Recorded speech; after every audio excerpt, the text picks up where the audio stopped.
Selamat berjumpa Bapak Ibu Saudara. Senang bisa bertemu dan terima kasih telah mengunjungi channel saya. Dalam kesempatan ini saya ingin mengajak kita untuk membahas atau bercerita sejenak tentang bagaimana cara berhenti merokok.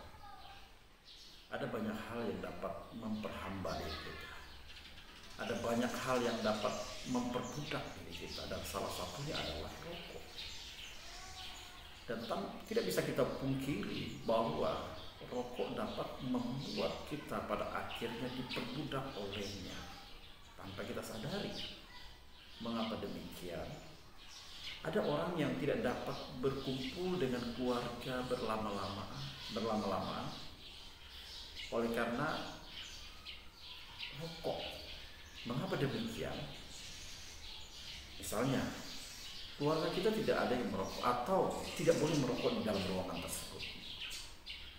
Kita tidak akan mungkin dapat lama-lama di sana, sementara kita punya keinginan yang kuat untuk menghisap rokok. Nah, oleh karena itu kita tinggalkan.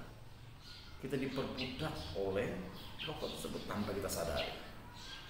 Dan oleh karena itu dalam kesempatan ini saya ingin mengajak kita untuk berbicara tentang hal ini. Karena menurut saya ini begitu pentingnya. Saya dulu waktu muda pun pernah menghisap rokok, tapi tidak terlalu lama, kurang lebih 2 tahun saya terbiasa dengan itu dan pada akhirnya berhenti. Puji Tuhan saya dapat berhenti karena Tuhan yang menolong. Dan pada saat itu teman-teman menyampaikan bahwa merokok itu jantan, kalau tidak merokok itu tidak jantan. Merokok itu membuat pikiran terbuka, merokok itu membuat kita lebih santai, dan seterusnya. Padahal kalau dikatakan jantan, tidak sebenarnya, karena di bungkus rokok itu dikatakan bahwa merokok dapat menyebabkan impoten, membuat justru tidak jantan sebenarnya. Dan pada banyak hal lah yang dimana pada saat itu ya ditawari dan akhirnya saya menghisap rokok dan kemudian terbiasa dan kemudian dapat berhenti. Saudara-saudara dikasih oleh Tuhan. Dan dalam kesempatan ini saya ingin menawarkan 3 cara atau tips untuk berhenti merokok. Yang pertama, kita harus punya tekad yang kuat, punya kemauan yang kuat yang benar-benar dari dalam hati kita. Itu hal penting sekali. Bukan hanya sekedar kita dipaksa atau disuruh oleh orang tua atau pasangan kita atau anak dan lain sebagainya. Memang mungkin bisa jadi itu menjadi motivasi, tetapi dari dalam diri kita harus punya tekad dan kemauan yang kuat.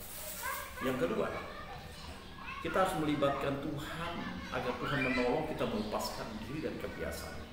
Namanya juga kebiasaan. Kebiasaan itu adalah suatu hal yang sudah mendarah daging, sudah biasa kita lakukan. Kebiasaan susah untuk dilepaskan. Ya, susah untuk dilepaskan karena itu sudah menjadi seperti kebutuhan kita. Jadi memang sangat sulit untuk melepaskan diri darinya. Nah, di dalam hal itu, poin yang kedua yang saya sebutkan, kita perlu melibatkan Tuhan untuk menolong kita melepaskan diri dari kebiasaan tersebut. Oleh pertolongan Tuhan kita dapat dilepaskan. Karena kemampuan kita sudah tidak sanggup lagi, karena sudah menjadi kebiasaan, mendarah daging dapat saya katakan seperti itu.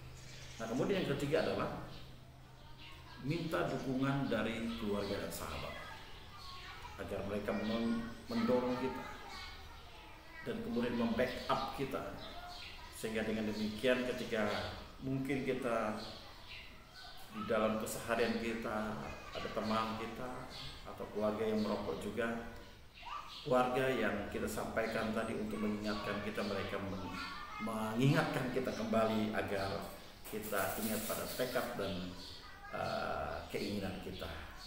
Nah, firman Tuhan dalam 1 Korintus 6 ayat 12 berkata begini, segala sesuatu halal bagiku, tetapi bukan semuanya berguna.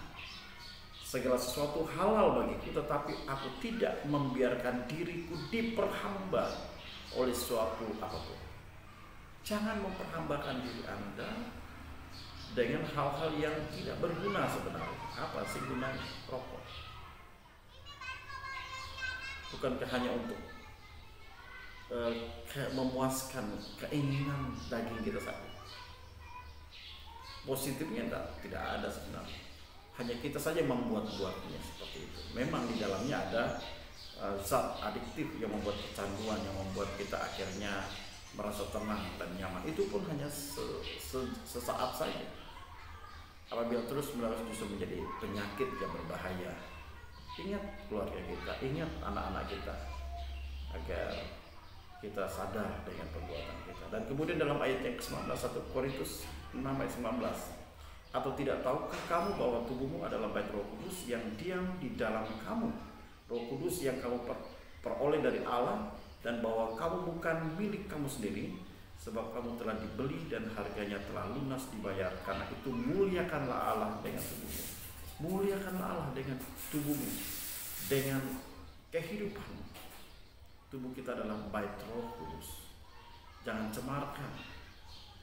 Justru kita jaga agar melalui hidup kita dapat menjadi teladan dan menjadi contoh bagi anak kita, bagi keluarga kita, dan bagi banyak orang.